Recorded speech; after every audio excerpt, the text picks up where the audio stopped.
Guys, I've been seeing a lot of situations where borrowers go under contract on a property they love. They get an inspection report with that real estate agent, and there's some things that pop up on the inspection report that are concerning. They go to negotiations with those sellers, try to get some repairs covered, and it may not shake out to where they're able to get the amount of money that they want to fix up that property in concessions. What are some ways that these buyers can stay with those homes and not just terminate because of the things that show up on the inspection report? I think it's a great chance to create an opportunity from a business standpoint, right? If you're going in there and what you have is you have people listing their house thinking that it's just fine, and then they're really overpriced, and then they get an inspection, and the inspection kind of tears it up and says, hey, there's some issues here. So if you're a new homeowner and the inspector's telling you, hey, you're going to need a new AC unit, and that's going to be $10,000 or $15,000, or you're going to need a new roof, and that's going to be $10,000 or $15,000, you're freaking out. You're going, I don't have 30 grand. I'm putting all my money down. And so what I'm telling people is, maybe you were going to put 20% down, but now maybe you put 3% down. So work with that guy to try to get that price down as low as you can. Put less money down. You may end up with a better overall deal and a newer roof and a newer bathroom and a newer kitchen, and be really the best deal in the neighborhood because you put less down and took some of your cash and made some of those repairs yourself. That's what I'm telling people to do. I think about it the other way, actually. I think about it in the way of a lot of my people are first-time buyers. A 20% down payment is stretching. 3% down payment might be a point where the payment becomes too high for them. So what I've been telling my people is, the same thing's happened to me a lot too, is if you get a bad inspection report and the seller is unmotivated or unwilling to contribute towards those things, bad roof, bad HVAC, bad hot water heater, big ticket items, if they don't have the funds to pay that themselves and fix it before closing, bail. Find another house. Just completely get out of it, because there's no situation in which the seller can fix it or in which you're going to come in and have to spend all this extra money. Let the seller fix it. There's other properties out there. But sometimes the seller thinks that that's it, and then your customer bails. It may be an opportunity for them to come back and repeat with that person 30 days later when their house has sat there for 30 days and nobody's made them an offer. Because the problem is not the buyer. The problem is the seller's being unrealistic, right? Yeah. So, and that's because the seller is saying, hey, my neighbor sold for X, my house is at least worth X, but they're not taking into account that the neighbor's house was in mint condition. Because what I'm seeing is if a house is in mint condition, it's getting multiple offers, and it's selling for over list or minimum list, and they're taking cash deals on it.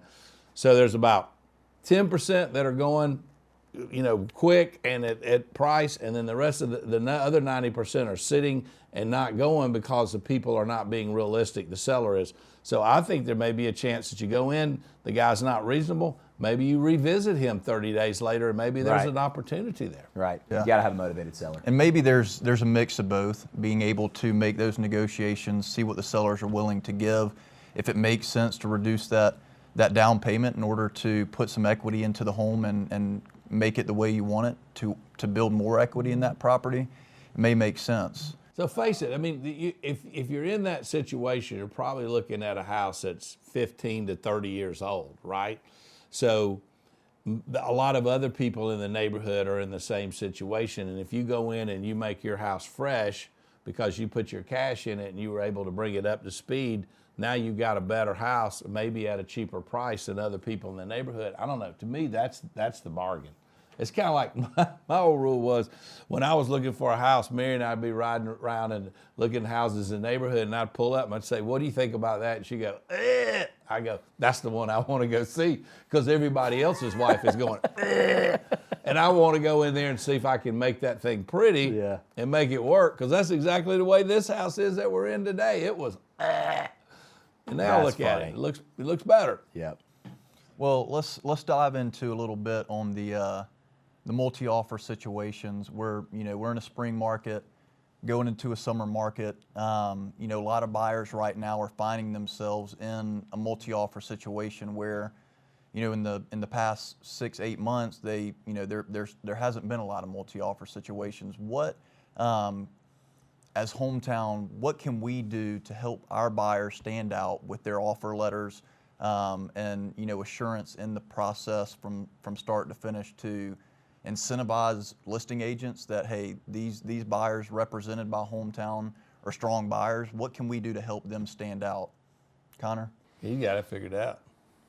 Yeah, I think that there's a couple things we can do. Number one, we can turn appraisals faster than anybody else in the country, as far as I'm concerned. I mean, I've done a one-day appraisal before. Like, I don't know anybody else that can do that. It costs a fee, right? So the buyer's got to be willing to pay extra for that. We can do 1 and 2 day appraisals pretty consistently. That's really, really advantageous to a buyer. If the agent wants to come in with an offer and they want to shorten due diligence and we've got them kind of pre-underwritten, they want to waive contingencies, they want to close in 15 days, assuming everything checks out, assuming the buyer's got a pretty clean deal, or maybe we've got them fully approved, no problem. We can totally do that. I've had buyers compete with cash with that level of an offer. Yeah. 0 appraisal contingency, 0 finance contingency, like 3 to 5 day due diligence. That's competitive. The thing that it always boils down to is the seller wants their price, and they want a specific net number usually. So if you get there in price, we can help them get to the top of the stack. But they have to be willing to get there for the price. Yeah, I think that's the thing that people don't understand. So if a guy's got his house listed at $500,000 and somebody's offering him cash at $495, and you go in at $505, and even though you're doing financing, every seller wants to feel like they sold their house for the highest number. So that's usually the motivation behind the seller. Yeah. Is I got my price kind of thing. So I mean, I've used that to my advantage a lot. I bought 2 investment properties that were worth about $400,000 and I offered the guy $450 if he'd finance them, and he said, yeah. So offer them more if you really want the deal, because in the end of it is that if your house is appreciating 5% a year, in 2 or 3 years you got more than your money back. You got a really good house. You got the house you wanted. The house was in good shape. It's think about it more long term than what you're doing right there at the moment. But for me, my biggest thing is I want to do a lot of TBDs. I really want to tee my customer up early. I want to get all their pay stubs, all their bank statements. I want to pull their credit. I want to know they're ready to rock and roll, so that what I'm saying to my agents is I'm like, let me get them teed up. Tell your customer to get me their information. Let's get them all teed up. And then when you go place that offer, tell that other agent to call me.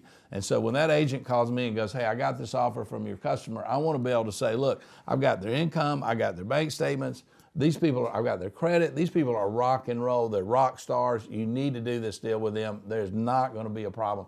And I find that agents love to hear that. Yeah. And that's how I'm winning deals. Plus, we'll do a real short appraisal if the customer's willing to pay the money. Yeah. We've also got a verified approval letter that we can do, that we can send those borrowers through underwriting prior to putting an offer in, to get a verified approval letter, which is different and sets them apart in the sense of people coming in with just a pre-approval letter from other lenders. We can do a verified approval letter to one up that offer situation, along with the shorter due diligence periods, 0 day financing, 0 day appraisal, which gives the borrowers a one up as well.